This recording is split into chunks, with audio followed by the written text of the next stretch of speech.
And welcome to the Elite Tennis Podcast. I am Mike Ball, and with us tonight we have the wonderful Lisa Pugliese-LaCroix. Lisa, thank you for joining us tonight. Thank you, Mike, for having me. So, Lisa, I'm sure that you're kind of well known in the tennis industry by now. You've kind of made a mark for yourself here the last few years, and on the playing side before that. So let's take it back to where it kind of started originally. Take us through your route through juniors and on up, and I'll just let you kind of tell the story here. Sure. Thanks, Mike. Started playing tennis when I was 5 years old in Memphis, Tennessee at the famous Racket Club.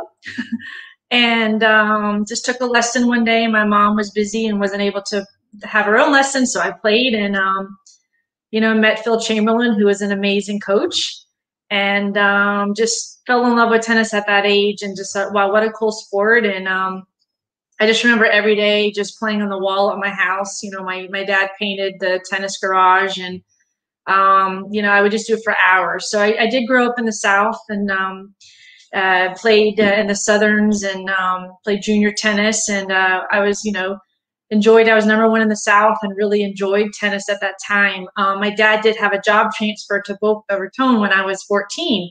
So it was a big question of, what's tennis like in Florida compared to in the South? It's a bit different, And so my dad's like, we were moving anyway. He's a bond trader. He's like, I'm moving with a new company and we're all going to move. So we did. And I started high school at St. Andrews in Boca, and junior tennis was much different in South Florida than it was in Memphis, Tennessee. Thankfully, though, I had the gift and the ability to do well in Florida tennis. Wasn't really accustomed so much to the line calls and some of the other behavior that accompanied Florida junior tennis. That was a bit shocking to me, but I tried to always be a good sport on the court and tried to understand, well, if they're going to cheat, what do? You just keep going and playing and try to beat them. So played junior tennis in Florida, and excelled and decided, I really want to play either pro or college. I wasn't sure at the time. And went to a very academic high school, St. Andrews. So decided, it's best that I get my degree. And if I do end up playing pro, I will, right? So was recruited by a few universities and started at Duke University my freshman year in '92. And it was a big transition to college tennis, not really having those life skills, as a junior tennis player. Everything's done for you. You're, kind of overprotected at times. Your coaches, everyone strings your rackets, everything's done for you, so you're thrown into a dorm and you're living in with the roommates, and it's like a whole nother world. So I did enjoy my experience at Duke. It's a wonderful school, wonderful tennis program. I think we were around like 4 in the country, so it's very competitive. But decided I'm a little homesick and miss Florida. So I called my parents one day and said, "Hey, Mom, Dad, I think I want to return and come back closer to Florida." So they're like, "Are you sure?" I said, "Yeah, I think it's time." So my freshman year, the NCAA tournament was actually at UF in Gainesville that year. So no one really knew that I was transferring, but I did. So I ended up playing at UF for 3 years. And it was a great experience, great team. We won NCAAs my senior year, so we're still a very close-knit team, and we still communicate. And we were supposed to have a reunion this year, but due to COVID, I think it's rescheduled probably till next year. So college tennis was awesome. It was a great experience. I learned a lot and turned pro after college and thought, hey, maybe this is what I want to do, but I wasn't sure. And I had a little previous injury with my back. I had some herniated discs, I think from all the hard courts, and all the tournaments and playing since I was so young. So I did have back surgery, but still at that time, I was kind of questioning my bigger purpose of, do I want to play pro? Do I want to do something else with my life? Even though I had the gift with tennis, I didn't really know at that age, and I was still in my early 20s. So I decided I had back surgery, kind of took a break from playing on the tour, and thought, oh, maybe I'll go into coaching for a little bit to see what that's like, and quickly found out that, you know, I wasn't going to coach college tennis. I wasn't going to maybe coach. I worked at the Everett Academy for like a year as a hitting partner to some of the players. And I traveled with one of the girls to a few national tournaments, and it was okay, but it wasn't really my passion, you know, at that time. So I decided, you know, what am I going to do next? Do I want to still play in tournaments? What do I want to do? So I actually ended up going to graduate school at FAU. My mom had mentioned like a really great career in helping people called speech therapy, which I didn't really know much about, but I always loved English and language and linguistics. And so I actually applied to grad school and kind of completely changed my career. Do you want me to keep going? Yeah. Keep going. Okay. So I went to FAU and took about 3.5 years for grad school, and, you know, loved being, it's almost like a change in identity. You know, you're like, who are you now? You were this tennis person, and now suddenly you're a speech and language pathologist, which is something very different. And you get to help others. And it was, you know, as a tennis athlete, a lot of times as a player, you're so focused on yourself and achieving and winning and training and everything that you have to do to perform, and kind of took the pressure off a little bit for a moment, you know, just to be able to like take it off of myself and help others. My first job interview after grad school was in an autism unit, and I knew nothing about autism. It was 18 years ago. And the principal said, Mr. Cressetti said, you know, I'm gonna give you a tour of one of the classrooms, but I don't know, you know, what you're gonna think about it. And I thought, whoa, why? What's going on here? And that was back when autism wasn't as prevalent as it is today with the statistics, and they didn't really have as much education and training about it. So I walked in and I thought, wow, this is a cool group of kids and looks really challenging, and I'd like to give it a try. So I said yes to the job, and 18 years later, I'm still in the field. So I guess I must have liked it. I did switch schools. I did transition to the Palmer School for Autism, which is like the second largest autism school in the US. And I worked there for 5 years as a speech therapist. So that was kind of like my introduction to where I am today. But I did like take a big leap from tennis to, you know, it's like an identity switch, you know, to something completely different. And, you know, I realized I did miss tennis, like toward, I don't know, maybe 8 years ago, I realized I kind of missed tennis a little bit. That really was a big part of my life, right? So that's kind of where, and I mean, go ahead. No. So let me back up and ask you a couple of questions there. So sure. You played at Duke, you played for a national championship, you transferred to Florida, played for a couple of years, you win a national championship. Andy Brandy was your coach there, right? Yes. Andy Brandy was great. I happen to have known and worked with another one of his players that was on another national championship team a couple years later, Stephanie Hazlett from Evansville. But no, you fabulous. So let's talk a little bit about your playing career there, because this is something that you kind of go over real quick and then you just kind of gloss over, right? And everyone's kind of like, no, you were like really good. Okay. And then just kind of being on social media and stuff, I've had the pleasure, even though I didn't grow up in Florida, of somehow someone adding me to this Facebook group called Florida Tennis the 90s. Right. Which is, Brian Rosenthal has done a fabulous job moderating this group and running this group. You were like all over the rankings and being like one of the top players in Florida, and, you know, being, you know, top, winning tournaments, winning designates, you know, all over the junior tennis circuit in Florida. You're all over the map there.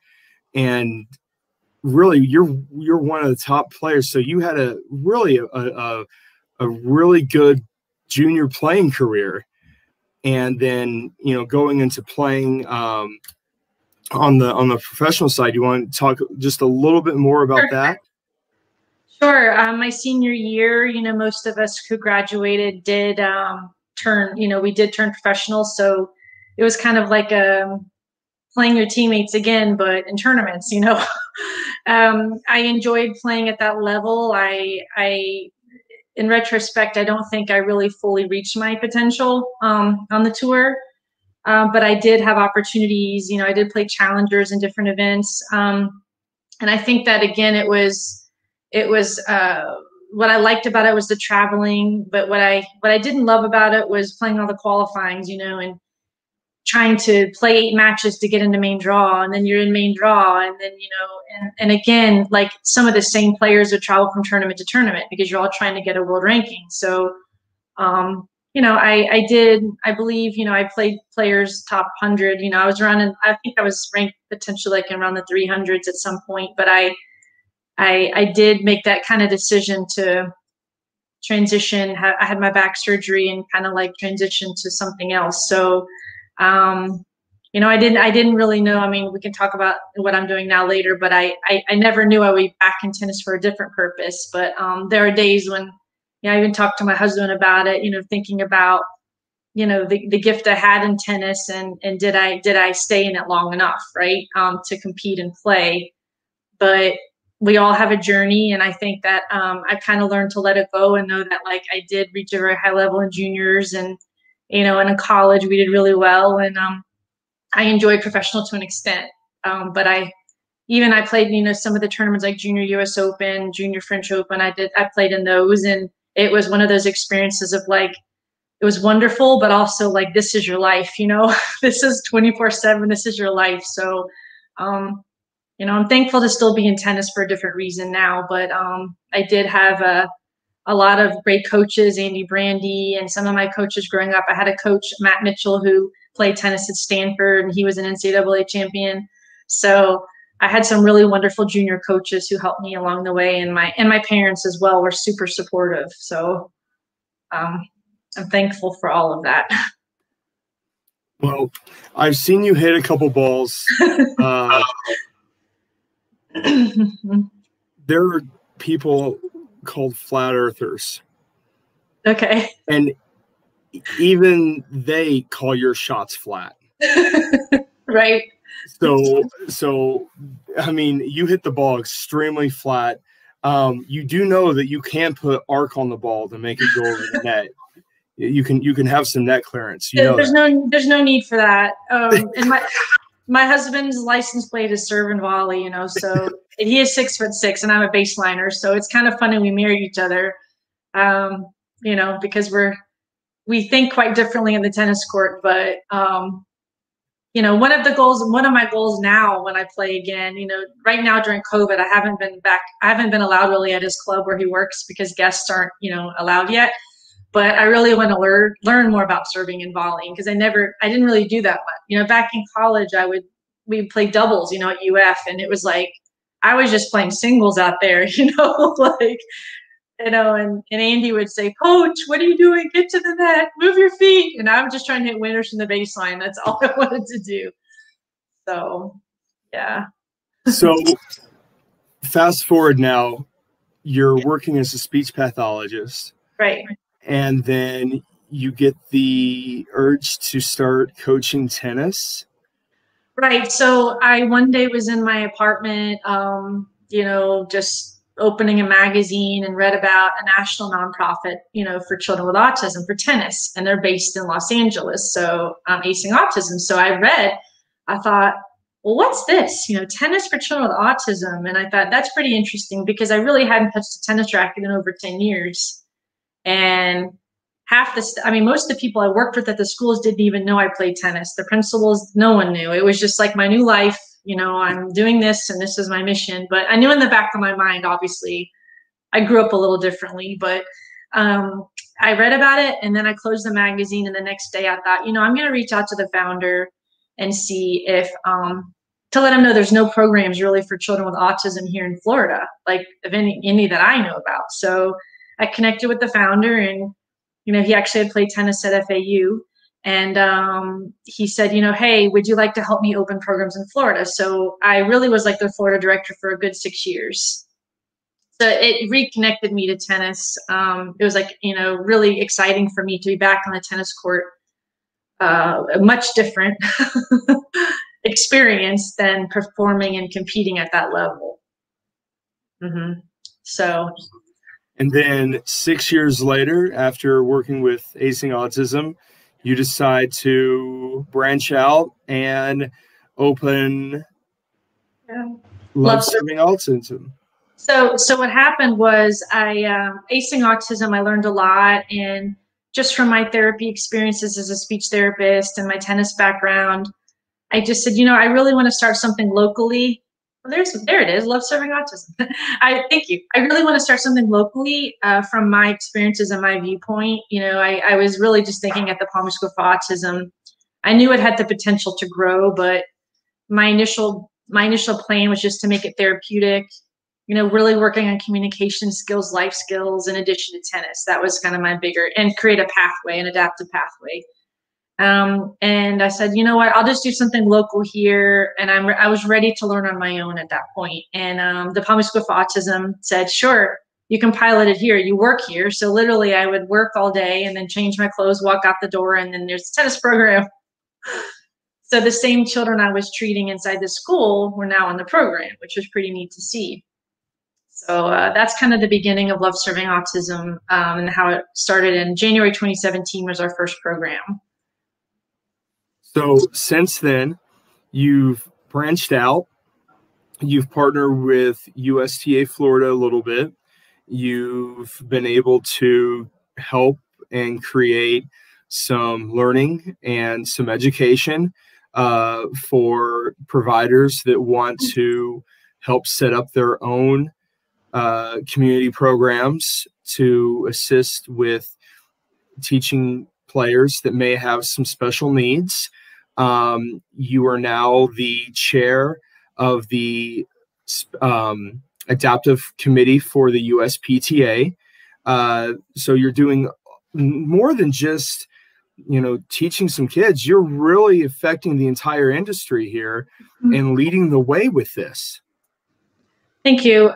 You know, and initially when I opened Love Serving Autism, I thought, you know, there is training and education that needs to be implemented, but you know, 3.5 years later, here we are. And I thought, wow, this is pretty neat to be a part of this. It's almost like you know, a change in history, where we went to the US Open, and the USTA invited us in 2019. So we brought 21, actually 19 actually went. Due to the hurricane, 2 didn't go. But 19 flew from Palm Beach to New York, and we had an on-court demonstration. And it was, I think, the second time in US Open history that a special needs organization, you know, attended and was invited. So I think that special needs and adaptive tennis is starting to, you know, grow. And I'm also on the USTA National Adaptive Task Force. So we're creating curriculum now for coaches for red ball, orange, and green. So there'll be coaches curriculum. There should be eventually a certification for coaches. So it's a lot of exciting projects ahead. And Mike, you know, you're on our adaptive task force, which is wonderful. So, you know, I do hope that we can all collaborate and make it as informative as possible for tennis professionals. I know I specialize in autism, but there's also, you know, Special Olympics, there's Buddy Up Tennis. You know, they teach tennis to children with Down syndrome. There's Wounded Warriors. You know, there are a lot of different adaptive programs nowadays. So we're trying to create like a general education and training for all of those, I guess, categories of disabilities. So I'm going to take a second here and be selfish. Special Olympics. I actually volunteer with Special Olympics every year whenever they have the state games. It's held at Lake Nona in Florida. If you get the opportunity to volunteer with Special Olympics, especially with tennis, take it, because it is one of the most worthwhile. And when we didn't have it this year, it was one of the hardest things for me to like put an X through my calendar of canceled events, because all I thought were of those players that weren't going to be able to participate. And I knew how much they were going to be looking forward to coming and not just competing, but the friendships they've made with all the other players that they see year in and year out. They're at the state games and competing against each other, and Brittany and Ryan are two players that actually, got engaged to each other. So, it's actually a really great atmosphere. They're actually on the high end of the Special Olympics, but there's all sorts of skills challenges for the lower level players, and so it's not just playing tennis, but there's volunteers needed all over the place. And if you get the opportunity to help volunteer, do it, because it's a good couple of days worth of helping out. I know Sarah has done it, and she was kind of hesitant doing it, and then she's like, "Oh, I'm going to come back and do it too because it was worthwhile." And so please, if you ever get the chance to find out when Special Olympics is in your area, find out where it is and jump on that, because it is definitely worth it whenever we resume back to normal activity, hopefully next year. So sorry, I just wanted to plug that real quick. No, it's so true. And I have exciting news. Hopefully next year, for state games, I'd like to have some of our Love Serving Autism participants join state games of Special Olympics, because we do want to partner and do more activities together. A lot of our kids don't really have opportunities to compete. It's mostly clinics and practices and lessons, but we all want to know, when is it time for a tournament kind of thing. So it should be fun for them, to be able to participate in that. For sure. So the next question I have is, you've talked a little bit about being on the adaptive committee for USPTA and USTA. I know I'm on the task force for USPTA. What are we doing currently to help raise the awareness and the ability for coaches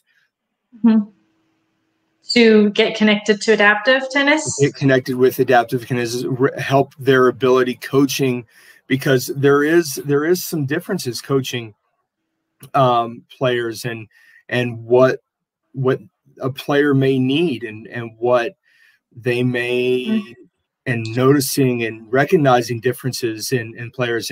And one thing that I've noticed is a player or a parent, for instance, may not even realize that their son or daughter may have something, and we may notice it. We may notice that there's something there. There's a spectrum. The way they learn is definitely, there's kinesthetic, there's, visual, there's audio learners. So what's something that coaches can do to help better teach the players? Well, it's interesting that you brought that topic up. I think that's why all of these new task forces and committees are forming now, because for instance, with the numbers with autism, 1 in 54 children are now diagnosed. So if you think 1 in 43 boys, every 43 boys and 1 in 151 girls are diagnosed. And I think it's like every 11 minutes a child's diagnosed with autism. So whether it's higher functioning with Asperger's all the way to maybe potentially nonverbal, most coaches at some point will meet a child in their program or a private lesson, junior class. It doesn't have to be necessarily a Special Olympics or Love Serving Autism class, but these students could be in their after school programs. And so I am receiving emails here and there from pros around the country. Hi, I have a child who I don't know if they're diagnosed, or I don't know if they have something going on, but this is what I'm seeing and what should I do? And so I think there's a big need for training and education. So again, I don't think we're 100% there yet with finishing, the adaptive certification pathway. It's a work in progress to where coaches can, eventually log in and get like a level, different levels of education and training based on if they want to specialize in it. That would be like a level 3 certification. If they want like more of an introductory course, that would be a level 2 certification in adaptive tennis. and they would go and volunteer on the court. So they not only would learn online through online training, but they would actually visit programs and experience it in person. So they would know what it's like, you know, to be able to implement these on-court strategies and modifications. So I usually email the pros back and I give them my best advice on that specific scenario. And I typically say, you know, don't assume they have A, B, or C, because you don't know.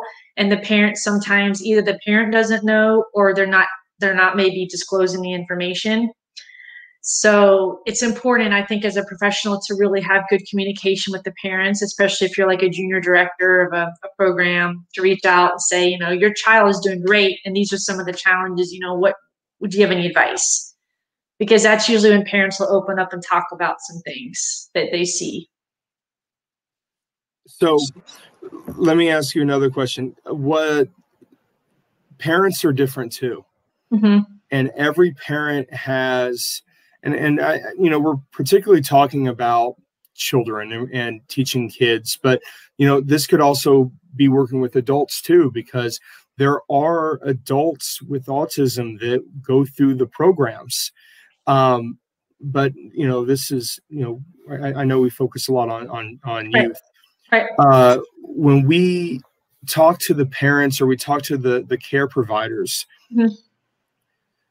what are some of the things that we want to be sure that we're hitting on and we're making sure that are known, we're expressing what we're doing in our program with these youth or with these players? Right. I think that you want to emphasize whether you know they're diagnosed or not, that's fine. I mean, it's irrelevant. I think you want to emphasize, I think as a coach, you really have to bring positive energy. You have, you know, a child or an adult with special needs may not progress as quickly as the others. So you really want to praise them for the smaller successes that they make. And you want to really encourage social interaction, because a lot of times these individuals, they don't know how to initiate or maintain communication in groups at times. So as a coach, you know, you really want to be positive, and you want to maybe pair them with someone on the tennis court who could provide or be that social role model for them. And a parent loves to know, oh, wow, my child's socializing. They're, you know, they may not be rallying, you know, 20 balls in a row, but they're rallying too, you know, and that's a big step for them. So really praise them for the smaller successes that you see. Yes. Awesome. So, yeah. So, and to be honest, you know, I've gone through some of the education. This is good advice for all levels of coaching, no matter who you're coaching for. It doesn't matter if you're coaching, you know, someone that may need a little extra, or if you're coaching somebody that is just your everyday player. I mean, this is good advice all the way around. And I mean, quite frankly, when we come out with this coaching course, I think it should be, you know, for everyone to take, because it's some good information here, a lot of positive coaching information for everyone to take in. And also something, Mike, we use in our programs, which I think could be applied to any maybe junior program. We use visual schedules. So it's an order of events, you know, that take place in our classes. So the kids kind of look at it and say, oh, this is the order of what we're doing today. And I think it's important because it helps them regulate their emotions. They know, okay, we're going to start with, you know, this drill, then we're going to do that drill. And it kind of decreases anxiety for like new experiences, I think. So, so that was actually going to be my next question for you. So I'm glad we're transitioning that way. It's fantastic. One night I was up late cutting out cards for your, like, these little neck chain cards for more of the non-speaking, non-verbal players. What are some of the tools? There's an iPad, which gets used. What are some tools that you use to help your players? Right. So, and especially because I'm a speech therapist, so I focus on this in addition to tennis.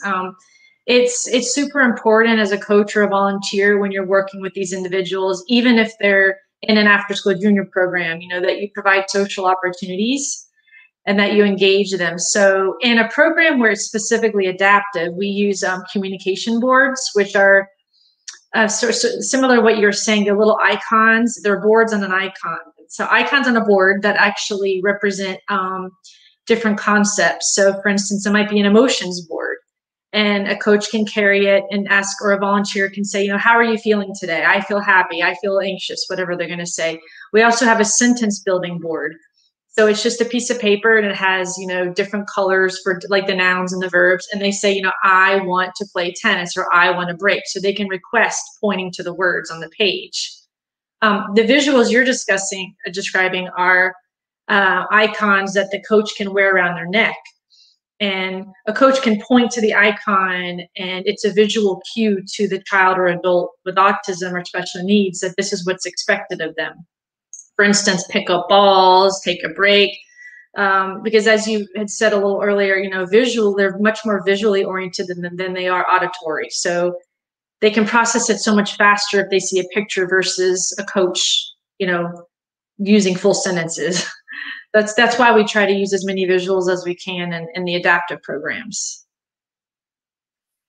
You want to talk a little bit about the iPad? Because yes, that was, so when we go through the training, I've been through a couple trainings with you. That's always been a big hit. I don't know if you have the iPad around you handy you can show off, but that's always been a big hit. Right now, well, I have my phone. Let's see, I have an app on my phone. Nowadays, you know, companies are creating apps for individuals who are nonverbal. So for instance, there's a popular one that a lot of schools use for children with autism called Pugliese-LaCroix. But basically what it is, it's an app that you download. You can program vocabulary and customize it to meet the needs of the child or adult who's nonverbal. So they can press buttons and it speaks for them. I don't know if you could see, it's a little bit, oh, well, I don't know if you could see it, but anyway, this is an example of an app. It's called Sonoflex, and yeah, there it is a little bit. I don't know if you could see all the colors. That's color coded. And for instance, it says, you know, there's pronouns and people and verbs, and you can push different vocabulary and it speaks out loud. So if a child's nonverbal and an adult's nonverbal, you know, they're able to communicate with this app. Mike, are you there? Yeah. Oh, good, you're there. I didn't see you. I just want to give you a little bit more room so you could show it off. Yeah, typically I don't know, the sound isn't so loud right now, but so it produces sound, and it'll say like, you know, I want a break, you know, and they can program and press the vocabulary to request. So on the tennis court, some of the kids have communication devices, which is pretty neat. They might have an iPad, they might have a phone. They typically put it to the side. You know, when they need something or want something, they go and interact with the volunteer or the coach with their device. And these devices a lot of times are used in schools, in a vocational setting, like for an adult who has a job. And so it's similar to a communication board, except it actually has a voice. And that's basically our goal with the tennis program is to encourage communication.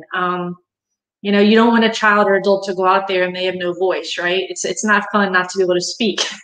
So it's important that we provide these opportunities. You know, adaptive tennis, a lot of times coaches and pros, they think so much about tennis all the time, but they're not even really thinking about, oh, this is more than just tennis. This is communication skills and life skills, you know? So this was that was just an example of one of the apps. So we got a message in. Actually, we got a couple messages as I check them now. Going back to what we were saying earlier, Lisa was #1 in Florida in 14s, 16s, 18s, and #2 in the country behind Lindsay Davenport. Okay, right. So that was, you can pat yourself on the back there. Okay. Another comment was, "You're a Boca legend, so humble, one of the greatest." So that was another comment that was posted there. So very well liked, very well received. Thank you. And I appreciate that. And maybe I just don't talk a lot about my tennis because I have such a different perspective now, you know, doing what I do now.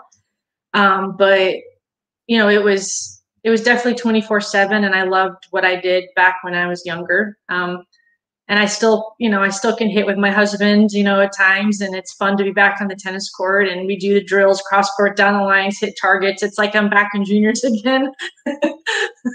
You know, so the only difference is I have to stretch a little more. That's one of the differences I've noticed. Right? That's funny. What's stretching? Oh yeah, what's stretching? What's stretching? Huh?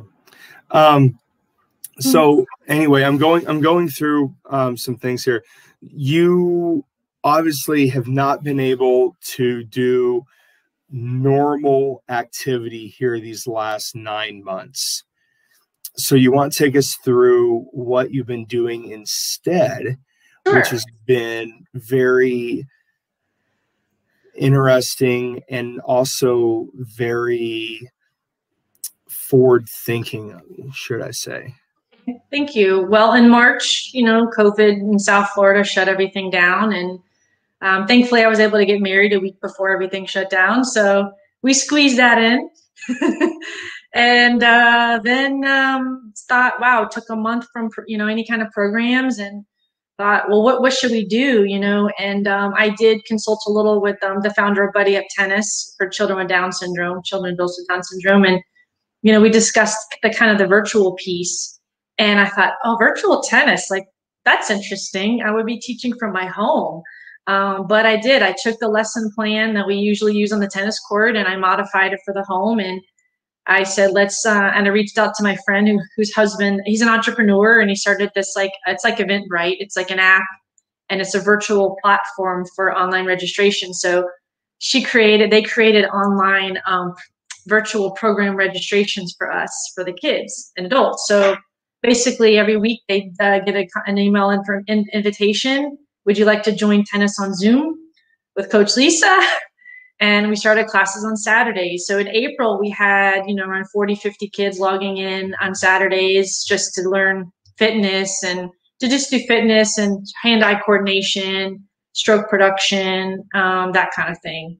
We tried to work on social skills as well. And fast forward now, we're still doing it. We still meet on Saturdays for virtual.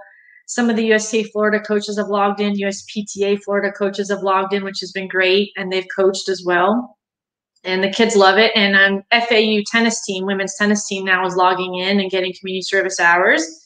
And interestingly, they kind of quarantined, so they're all over Europe right now, all the players, and they're logging in from, you know, Czech Republic and all these different countries to teach our kids on Saturdays and Sundays with me. So it's been a journey, and you know, I never thought about virtual tennis before COVID, so maybe that's like one of the, I guess, silver linings or the positives of it. It's an additional platform for us now. That's awesome. So where do you see Love Serving Autism in the next 3-5 years? Wow.